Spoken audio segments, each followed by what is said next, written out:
I've spent well over the past 6 months using a variety of different wireless headphones from brands like Sony, Apple, Bose, Sonos, and Nothing, and even have the brand new Ultra Quiet Comfort Gen 2 from Bose. I use noise-canceling headphones for pretty much hours every day, and I'm going to take you through which one of these I think are the best wireless headphones. First up is, of course, sound quality. When it comes to sound quality, the AirPods Max are the only ones that don't give you any EQ adjustment, while the Bose Quiet Comfort Ultra as well as the Sonos Ace headphones don't give you a full EQ, just a 3-band EQ, where Sony and Nothing provide a full 8-band EQ, which I definitely prefer.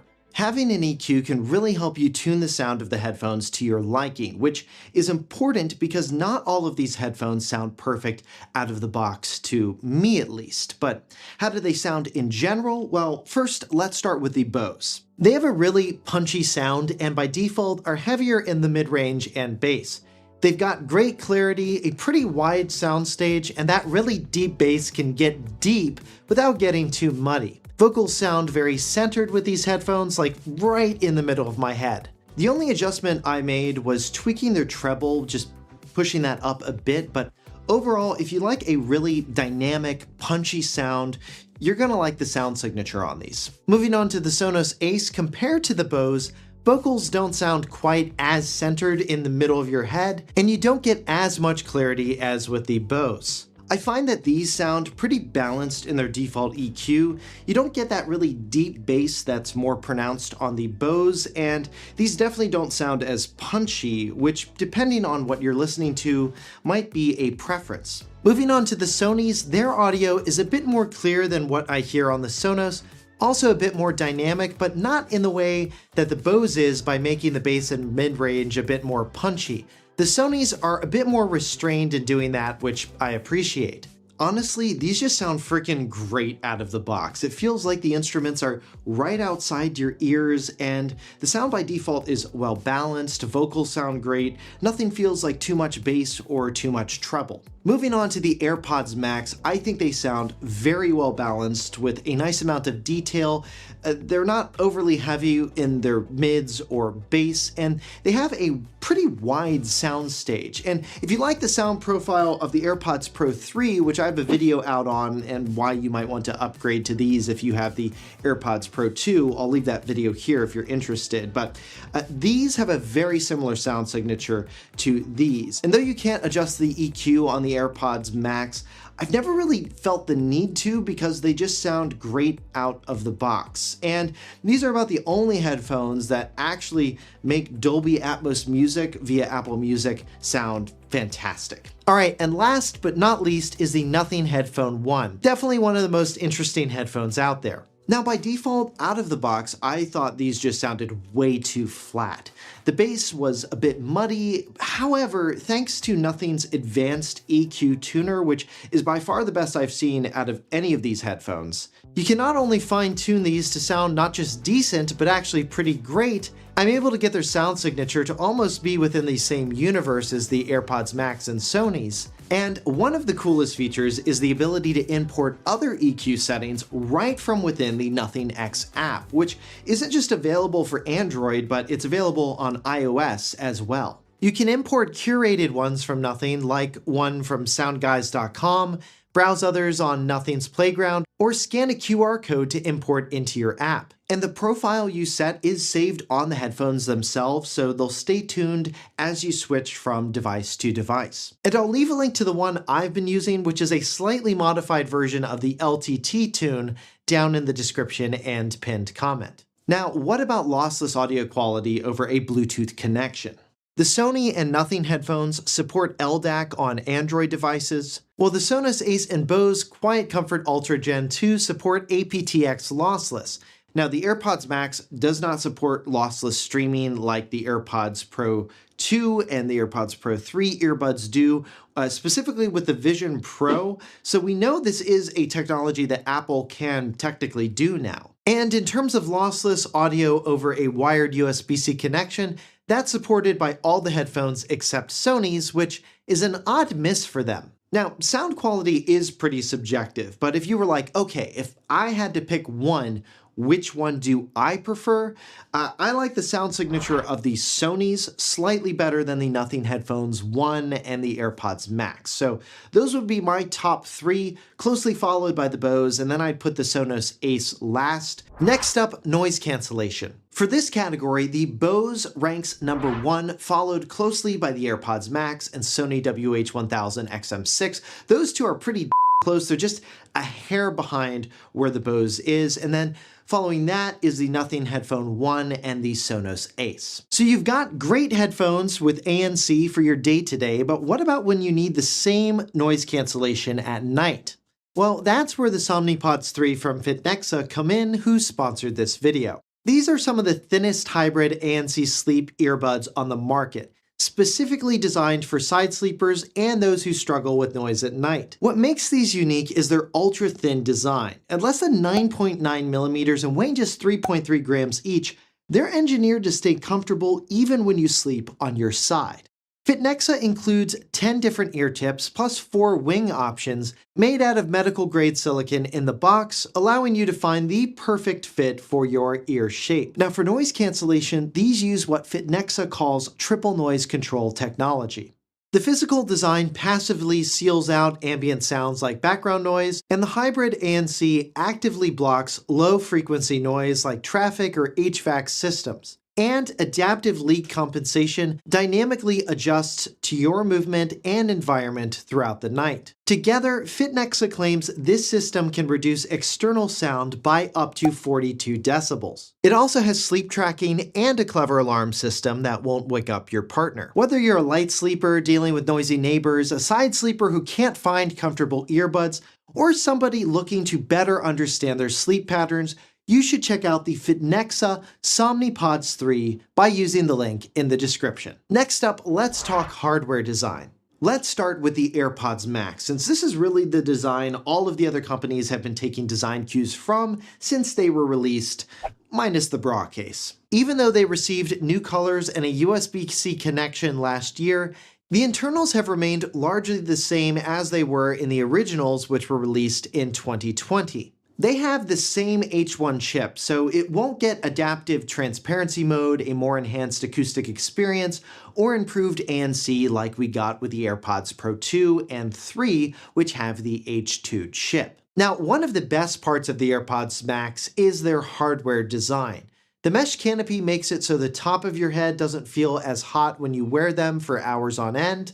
I also love their easy-to-remove ear cushions that have a knit acoustic mesh. This makes them feel more comfortable than that fake leather that you see a lot of other headphones use, which isn't bad, but you definitely can notice a difference between the two materials. Another great part of their design is the controls. The digital crown is used to precisely control playback and volume, and the noise cancellation button is just there to turn noise cancellation on and off. Now, not everything is perfect with the AirPods Max's hardware design. There are two main downsides. First is weight. They weigh 384 grams, which is by far the heaviest headphones of this group, and some people, depending on your head size and shape, you're not going to like how they feel on your head. Though, for me, they have actually been fine. Like, I don't feel their clamping pressure to be too much, and I can wear them for hours at my desk without issue, but I also have a large head. The second issue with them is the condensation that can form inside each ear cup.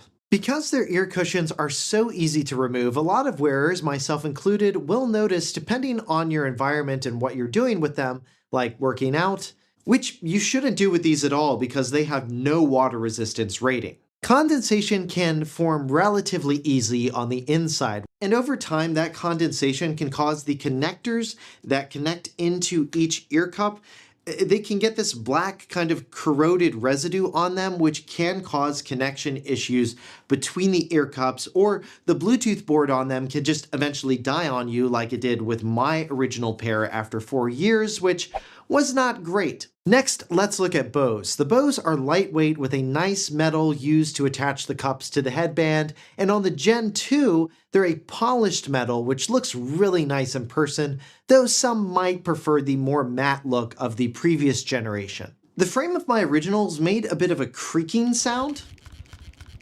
Though that hasn't been something I've noticed with the Gen 2 here. They sound fine.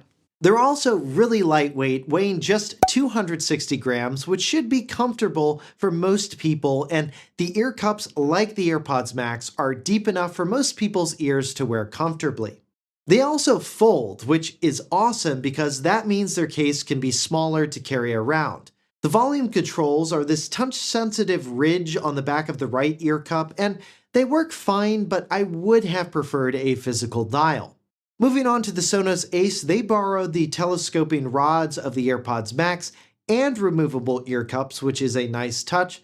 And they also have this nice connect key that you can not only press in to control playback, but also move up and down to adjust volume, which works very well. While not the lightest headphones of the bunch, they're not bad at 312 grams, and overall they've got a really nice build quality to them. Moving on to the Sony WH-1000 XM6, these are probably my least favorite in terms of hardware design. These do protrude out away from your face a bit more in a way that I find less aesthetically pleasing than most of the other headphones, though I do think Sony's excellent blue color somewhat makes up for that. They are easy to adjust and they do fold, but my goodness is their touch control interface annoying compared to all of the other headphones. There are physical buttons, but only for turning on the headphones, putting them in Bluetooth pairing mode, and switching between aware mode and noise cancellation. Both playback controls and volume are controlled via a touchpad on the right ear cup, and it does work, but it just feels way less precise than with the AirPods Max, Sonos, and Nothing Headphone 1.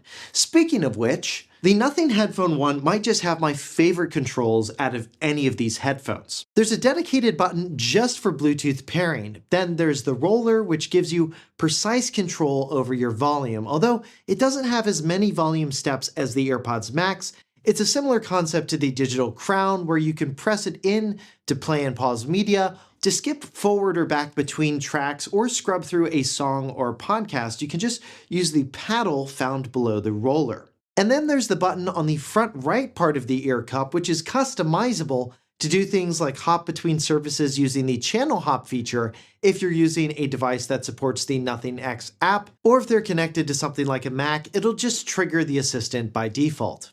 Oh, and I almost forgot, unlike most of the other headphones on my list here, these actually have a dedicated toggle switch for turning them on and off, which honestly you'll want to use because I found the auto off doesn't actually work all that well, especially when they're like connected to my Mac. They just always stay on and just drain their battery. The thing that Nothing did that's so brilliant here is they didn't put too many functions into a single button, which then becomes a bit unintuitive. You're like, wait, what the heck does this thing do again? Like with the Bluetooth pairing functionality added into the main button on the Sonos Ace, Bose, and Sony headphones. I don't have to turn the headphone one off and then back on again just to get into Bluetooth pairing mode, which is really nice. And all of the buttons feel distinctly different, which also helps make them more intuitive when you're using your thumb to feel around for a button. Also, they don't have this cheaper plastic feel to them thanks to the aluminum used in the ear cups in conjunction with translucent plastic to give it that real Nothing aesthetic. All right, so that's the hardware design, and overall, I think that the Nothing Headphone 1 wins this category, followed by the AirPods Max, Sonos Ace, Bose, and then the Sony's I'd rank last. The next category is comfort, and first let's look at weight. The Sonys are the lightest at 254 grams, followed by the Bose Quiet Comfort Ultra Gen 2 at 260 grams, the Sonos Ace at 312 grams, Nothing Headphone 1 at 329 grams, and the AirPods Max at a hefty 384 grams. So the Sonys definitely win the weight category, but for me, not the comfort category. One of their biggest design flaws is the ear cups are not very deep, and as a result, for my ears at least, it feels like part of the inner mesh rests on my ears, making the Sonys pretty uncomfortable to wear for long periods of time. All of the other headphones have ear cups that are deep enough to accommodate my ears, and I wish Sony would change their design to match them. In terms of clamping pressure, all of them have felt good there. I noticed the clamping pressure maybe a bit more with the Nothing Headphone 1, and then for my ears, because the Sonys feel like they're just sitting right on part of them, that does affect how I perceive their clamping pressure. For the AirPods Max, I find their clamping pressure to actually be pretty evenly distributed, though because of their weight, you do notice it a bit more than some of the other headphones aside from maybe the Nothing cans. Though, depending on your head shape and size, comfort and how you perceive the clamping pressure will vary somewhat with all of these headphones. Moving on, let's talk about battery life. The Nothing Headphone 1 are listed with the most amount of battery life at 35 hours, while the Sony's, Sonos Ace, and Bose are all rated with up to 30 hours with ANC on. While the AirPods Max brings up the rear with the worst battery life at 20 hours with ANC on, and they are definitely the pair I'm constantly having to recharge. I don't think their standby battery is as good as some of the others, and because there's no button to allow you to actually turn them completely off, you don't have as much control with them as you do with some of the other headphones. Next up, mic quality. All right, and these are the AirPods Max. This is how their mics sound, and it just sounds like right now I'm wearing headphones. All right, and these are the Sony's. This is how their mics sound, and when I'm wearing these, I can hear a little bit of my voice, but I can definitely tell I am wearing headphones. My voice sounds like it's underwater a little bit. All right, and these are the Sonos Ace. This is how their mics sound, and let me just say, I can hear a little bit of my voice when I have these on in a way that I can definitely tell I'm wearing headphones. It sounds like my voice is maybe like slightly underwater. All right, and these are the Bose Quiet Comfort Ultra 2s. This is how their mics sound. All right, and these are the Nothing Headphone 1. This is how their mics sound. And like with the Bose, it did not turn on transparency mode to record this audio, which in my mind is what should happen. I prefer that over what the Sony's and the Sonos headphones did. For mic quality to my ears, the Sony's sound the best, even though I don't like the way they feel when you actually have them on using their mics compared to some of the other headphones. And I'd rank the AirPods Max second, followed by the Bose and Sonos cans, and then the Nothing Headphone 1 last.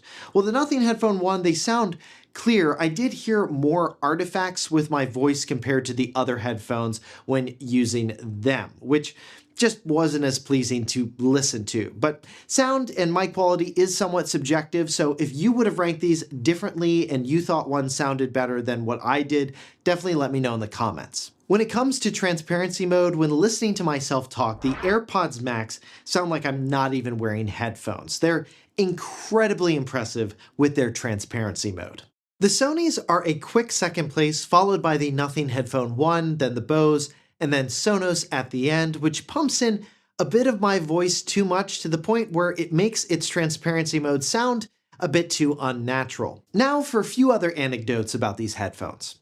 The Nothing Headphone 1 are also the only headphones on this list that have any form of water resistance rating, making them more suitable for workouts or use in light rain with their IP52 rating, which is crazy given they're the least expensive headphones on this list. Though not everything is perfect with the Nothing Headphone 1. When they connect to a device and you're wearing them, they make this electronic riff sound that I just find to be absolutely jarring. And they should absolutely, at first, just lower its volume or let users change what sound plays and how loud that sound is. Now, another thing to note about going with one of these headphones over the others are the ecosystem benefits you'll get. The AirPods Max are probably the best example of this. They'll auto-switch to whatever Apple device you're using. You can pair up to 2 AirPods to an Apple TV for late-night listening and use audio sharing to share audio between 2 pairs of AirPods.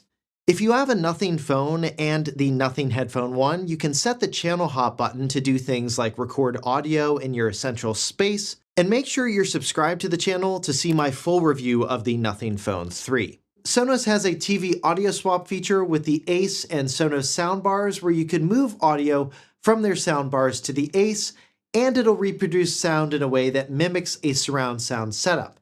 And the AirPods Max and Apple TV can do something similar, by the way. But most of these spatial audio features I've just found gimmicky outside of using the head tracking feature when watching TV.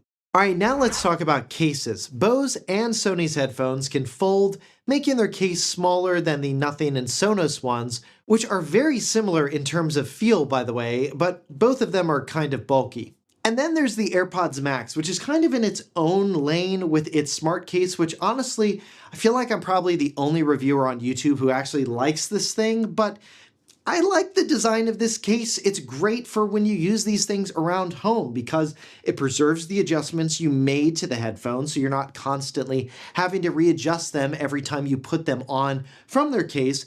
And it's easy to slip them in and out by just grabbing the headband and then putting them back in. You don't have to deal with some stupid zipper. Speaking of which, I really like the new magnetic clasp on Sony's case. That's a really smart design decision.